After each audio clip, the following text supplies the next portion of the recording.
Amaravati iconic టవర్ల టెండర్లలో fixing అంట. అప్పుడు వాళ్ళే ఇప్పుడు వాళ్ళే అంట. ఆ వార్త ఇప్పుడు సోషల్ మీడియాలో బీభత్సంగా వైరల్ అవుతుంది.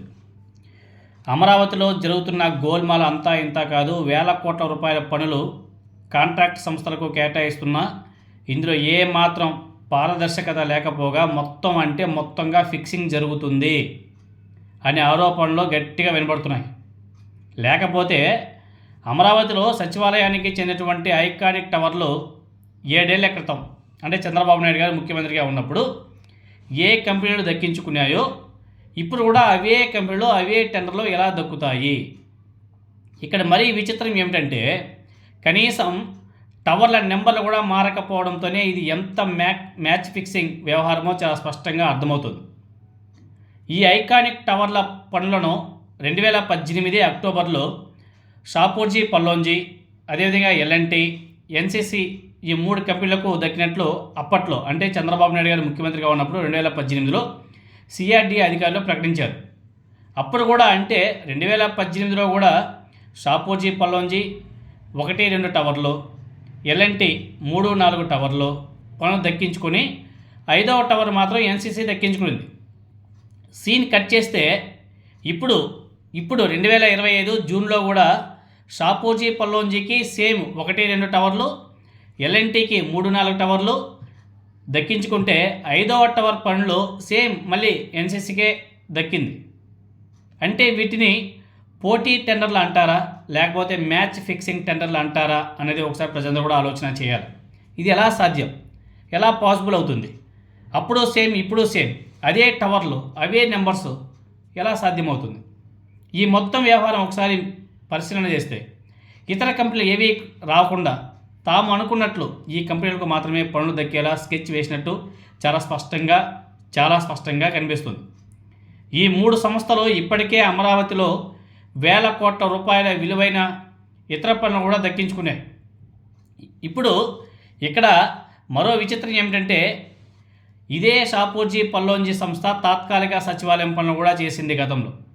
అంతేకాదు ఈ పనులు దక్కించుకున్నందుకు అప్పటి ముఖ్యమంత్రి నారా చంద్రబాబు నాయుడు గారికి ఆ షాపూర్జీ పల్లోంజీ కంపెనీ 118 కోట్ల రూపాయల మేర ముడుపులు ఇచ్చినట్టు గతంలో అదే కంపెనీ షాపూర్జీ పల్లోంజీ కంపెనీకి చెందినటువంటి ప్రతినిధి ఒకరోజు స్టేట్మెంట్ కూడా ఇచ్చాడు. ఇప్పటికీ ఇంకా ఈ కేసు కొనసాగుతూనే ఉంది. గతంలో ఐటీ శాఖ చంద్రబాబు నాయుడు గారికి నోటీసులు కూడా జారీ చేసిన సంగతి మనకందరూ కూడా తెలిసిందే. ఈ కేసు అలా ఉండగానే ఏమాత్రం ఇబ్బంది లేకుండా చంద్రబాబు నాయుడు గారి ప్రభుత్వం ఇప్పుడు ఐకానిక్ టవర్లతో పాటు అమరావతిలో ఇతర పనులను కూడా షాపూర్జీ పల్లోంజీకి కేటాయించడం మీద మొదలుపెట్టి ఒక రకంగా చెప్పాలంటే ఇది బరి తెగింపు తప్ప మరొకటి కాదనేసి చాలా స్పష్టంగా అర్థమవుతుంది. మరోవైపు అమరావతి ఐకానిక్ టవర్ల అంచనా వ్యయాన్ని అడ్డుగోలుగా పెంచేశారు, బీభత్సంగా పెంచేసి ఈ పనులు దక్కించుకున్న సంస్థలన్నీ కూడా ఈ పనులకు ఎక్సెస్ అమౌంట్ కూడా ప్రైస్ కూడా కోట్ చేయడం ఇక్కడ జరిగింది. వాళ్ళు ఎంతైతే కోట్ చేశారో సేమ్ రేటుకి వీళ్ళు అప్రూవల్ కూడా ఇచ్చేశారు. అంటే ముందస్తుగా మొత్తం కూడా ప్రీ ప్లాన్ చేసుకున్నారు, పని కానిచ్చేశారు. వ్యవహారం చూస్తుంటే చాలా స్పష్టంగా క్లియర్గా అర్థమవుతుంది. ఏదో ఒక రోజు ఏదో ఒక అధికారి దాంట్లో నుంచి బయట వచ్చి స్టేట్మెంట్ ఇచ్చి ఇది మాత్రం గబ్బులు లేవడం మాత్రం ఖాయం. అధికారులే భయపడిపోతున్నారు.